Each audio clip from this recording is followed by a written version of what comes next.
Class 8 subject SST geography. हमारे chapter का नाम क्या था? एग्रीकल्चर। एग्रीकल्चर का मीन्स होता है खेती करना। एग्रीकल्चर वर्ड जो है वो लैटिन भाषा के एगर और कल्चर से मिलकर बना हुआ है। एगर मीन्स होता है एग्री मतलब कि soil, and culture meaning cultivation करना, ठीक है। तो सोइल का क्या करना मतलब क्रॉप्स उगाकर उसको ग्रो कर उसको क्या करना, कल्टीवेशन करना। इसका मतलब भी क्या होता है? एग्रीकल्चर।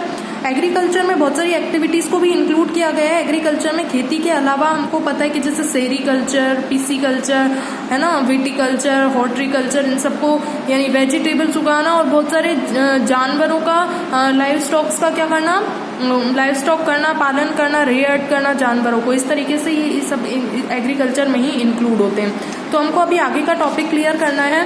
नेक्स्ट टॉपिक है फार्म सिस्टम। बेटा एग्रीकल्चर जो होती है वो भी एक सिस्टम की फॉर्म में चलती है, उसी को बोलते हैं सिस्टम। जैसे कि सबसे पहले एग्रीकल्चर करने के लिए मिट्टी को प्लगिंग करना होगा, कि सॉइल को क्या करना होगा, उल्टा पुल्टा करते हैं उसको हल्का लाइट बनाने के लिए, ठीक है। उस तरीके से उसमें फिर सीड, फर्टिलाइजर्स ऐड करके मशीनरी, लेबर का यूज किया जाता है। फिर वो जब क्रॉप्स उग जाती है तो उसको कल्टीवेशन करके फिर क्या किया जाता है, आगे भेज दिया जाता है और इंडस्ट्रीज वगैरह से आगे भेजकर हमारे पास वो मार्केट में सेल होने के लिए आ जाती है। तो एक सिस्टम की तरह काम होता है। तो हम इसी को पढ़ेंगे आज, farm system. Agriculture farming can be looked at as a system. Agriculture farming एक सिस्टम के रूप में होती है। The important inputs are seeds. इसके लिए जो जरूरी चीजें होती है एग्रीकल्चर के लिए वो क्या होती है? सीड्स यानी बीज, फर्टिलाइजर्स यानी कि सॉइल को उपजाऊ कैसे बनाया जा सकता है उसको ऐड करके, मशीनरी, मशीनों का यूज किया जाता है, और लेबर, मजदूर, ये सारी चीजें इसके लिए होनी चाहिए। Some of the operations involve are ploughing. मैंने अभी बताया कि एक सिस्टम चलता है, तो सबसे इसमें क्या क्या एक सिस्टम के रूप में चलेंगे? प्लगिंग, फिर सोइंग यानी कि बीज को बोना, उसके बाद इरिगेशन पानी डालना, वीडिंग, वीडीसाइड्स वगैरह जैसे उसमें कीट वगैरह ना लगे वो ऐड करना, एंड हार्वेस्टिंग, फिर उसको जब वो बड़ी हो जाती है तो उसको काट लेना। The outputs from the system includes crops, wools, dairy and poultry products.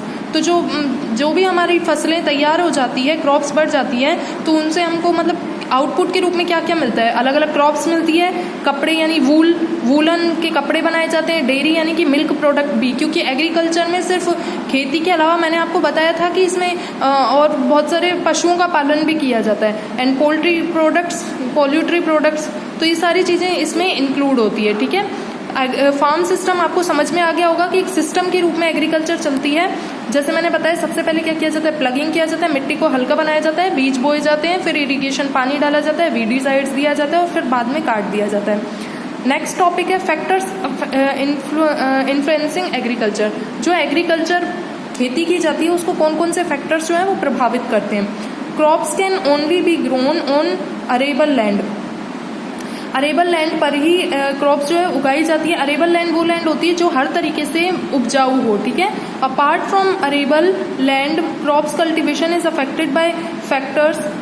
तो लैंड के अलावा और भी इसको बहुत सारी चीजें प्रभावित करती हैं, इफेक्ट डालती हैं। कौन क्या क्या करते हैं वो? Physical features, climates, economic and human factors. तो ये सारी चीजें इसको इंक्लूड करती है और अब हम इन टॉपिक्स के बारे में ही पढ़ेंगे।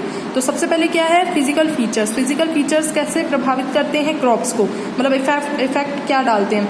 Landforms influence crops cultivation to a very large extent. जो क्रॉप के लिए जो लैंड होनी चाहिए वो कैसी होनी चाहिए? बड़ी होनी चाहिए, ठीक है। बड़ी फर्टाइल प्लेन्स किस टाइप के होने चाहिए? एक जो सॉइल है, मिट्टी है, वो फर्टाइल होनी चाहिए, प्लेन होनी चाहिए, उबड़ खाबड़ नहीं होनी चाहिए। River, valleys and deltas are most suitable for farming.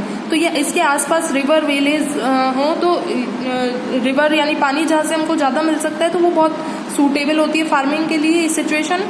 In these areas the land has alluvial soil. In area में जो लैंड है वहाँ पर एल्यूवियल सॉइल यानी कि सॉइल में हर टाइप की जो प्रेजेंट होने चाहिए जिससे सॉइल अच्छी बनती है, जैसे कि पोटेशियम, सोडियम, ये सब प्रेजेंट होना चाहिए, तो वो उपजाऊ मिट्टी वहाँ पर मिल जाती है। And population concentration is high.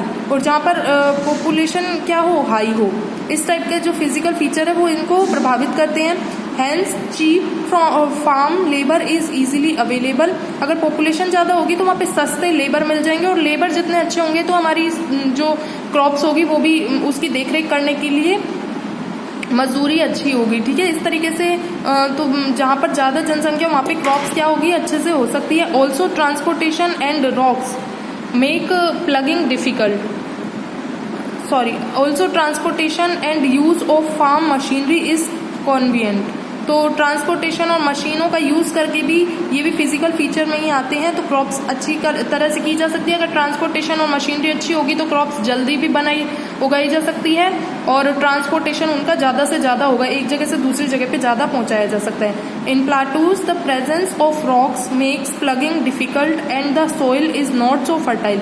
जो प्लाटू वाला एरिया होता है, ये हमने जो अभी इससे पहले की बात की ये प्लेन वाले एरिया की थी। अब प्लाटूज की बात करें, the presence of rocks makes ploughing difficult. तो वहाँ पे जो प्लगिंग है यानी कि मिट्टी को उल्टा पुल्टा करना, वो चीज़ क्या हो जाती है, डिफिकल्ट हो जाती है। And the soil is not so fertile, वहाँ पे सॉइल फर्टाइल भी नहीं होती। सिमिलरली इन माउंटेन्स, और अगर माउंटेन्स की बात करें, द सॉइल इज थिन, वहाँ पे सॉइल जो होती है वो थिन होती है। And soil erosion take place, वहाँ पे सॉइल एरोजन बहुत होता है। सॉइल एरोजन मतलब मिट्टी का कटाव, तो मिट्टी एक जगह से दूसरी जगह पे हवा में या पानी के थ्रू एक जगह से दूसरी जगह पे चली जाती है। मिट्टी का कटाव बहुत ज़्यादा होता है। Transportation and use of farm machinery is also very difficult, तो वहाँ पे ट्रांसपोर्टेशन भी और मशीनों का यूज भी क्या हो जाता है, बहुत डिफिकल्ट हो जाता है। इस तरीके से फिजिकल फीचर में हमने 3 चीज़ें पढ़ी। प्लेन वाले एरिया में बहुत अच्छी से फार्मिंग हो सकती है, प्लाटूज वाले एरिया में हो सकती है फार्मिंग, लेकिन थोड़ी डिफिकल्ट होती है क्योंकि वहाँ पे सॉइल भी फर्टाइल नहीं होती। लेकिन माउंटेन वाले एरिया में सॉइल एरोजन बहुत होता है, मिट्टी का कटाव, और ट्रांसपोर्टेशन और मशीनरी बहुत कम होती है, तो वहाँ पे बहुत ज़्यादा ही डिफिकल्ट होती है। ठीक है, अब हम सेकेंड फीचर देखते हैं, क्लाइमेट। क्लाइमेट कैसे अफेक्ट करता है। The crops that can be grown in a particular area depend on the temperature and rainfall of that area. तो क्लाइमेट के अंदर क्या आता है, टेम्परेचर और रेनफॉल। ठीक है, the crops that can be grown in particular area depend, तो किसी भी एरिया में, पर्टिकुलर एरिया में क्रॉप्स उगाई जाती है तो वो कहाँ पर किस चीज़ पर डिपेंड करती है, टेम्परेचर वहाँ का कैसा है और रेनफॉल। फॉर एग्जाम्पल, जैसे एग्जाम्पल हम बात करें, rice require a lot of heat. अलग अलग क्रॉप्स के लिए अलग अलग टेम्परेचर की जरूरत होती है, तो राइस को बहुत ज़्यादा हीट एंड वाटर की जरूरत होती है। And hence it is grown in wet, तो ये इसीलिए वेट वाले एरिया में ज़्यादा उगाया जाता है, जहाँ पर गीलापन ज़्यादा हो, यानी कि पानी ज़्यादा हो। ठीक है, वाटर की ज़्यादा जरूरत होती है ना। Tropical and sub tropical regions while wheat requires, और ट्रॉपिकल और सब ट्रॉपिकल रीजन होना चाहिए, जबकि wheat requires moderate amount of heat and water and is grown in dry sub tropical and temperate.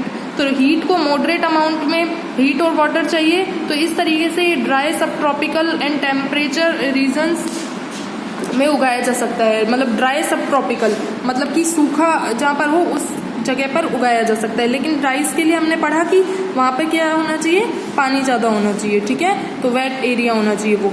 तो ये क्वेश्चन आपका शॉर्ट में आ जाता है, वेरी शॉर्ट में ये आता भी रहता है कि जो राइस है उसके लिए कैसा क्लाइमेट होना चाहिए, है ना। तो अभी हमने क्या पढ़ा राइस के लिए, हमने अभी पढ़ा कि वेट एरिया होना चाहिए और lot of heat and water होना चाहिए वहाँ पे। ठीक है, लेकिन हमने अभी वीट के लिए पढ़ा, वीट के लिए ड्राई सब ट्रॉपिकल होना चाहिए। ठीक है, अब मिलेट की बात करें, millet can grow in hot areas with less rainfall. Millet के लिए कैसा क्लाइमेट और टेम्परेचर होना चाहिए, हॉट एरिया होना चाहिए और लेस रेनफॉल होनी चाहिए।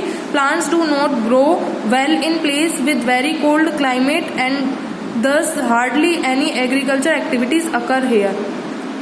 Plants do not grow well in places with very cold climate, जहाँ पे बहुत ज़्यादा ठंडा क्लाइमेट होता है वहाँ पे प्लांट्स नहीं उगाए जा सकते।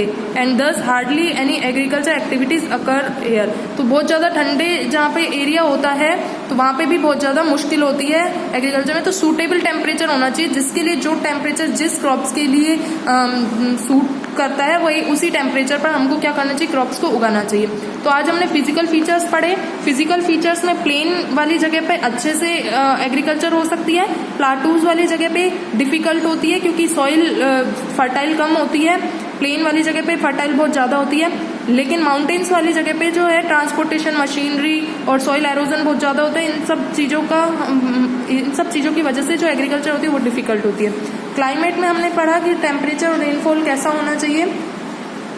तो राइस के लिए, व्हीट के लिए और मिलेट के लिए देखा। राइस के लिए हमने देखा कि हीट और वाटर जो है वो अच्छे से होना चाहिए, lot of heat and water requires, ठीक है। उसके बाद व्हीट के लिए हमने क्या देखा कि व्हीट के लिए हमने देखा कि मॉडरेट टेम्परेचर होना चाहिए, ठीक ठाक, ड्राई सब ट्रॉपिकल एरिया होना चाहिए। और मिलेट के लिए हमने क्या देखा, मिलेट के लिए हमने देखा कि मिलेट के लिए वेरी लेस रेनफॉल और वेरी हॉट एरिया होना चाहिए। लेकिन प्लांट्स जो है वो ड्राई प्लेस पर नहीं उग सकते, इसीलिए एग्रीकल्चर जो है वहाँ पर होना बहुत ज़्यादा डिफ़िकल्ट है। इस तरीके से नेक्स्ट जो सॉइल से हम लोग आगे नेक्स्ट टर्न पर पढ़ेंगे। आपको इतना रीड करके देखना है। Thank you.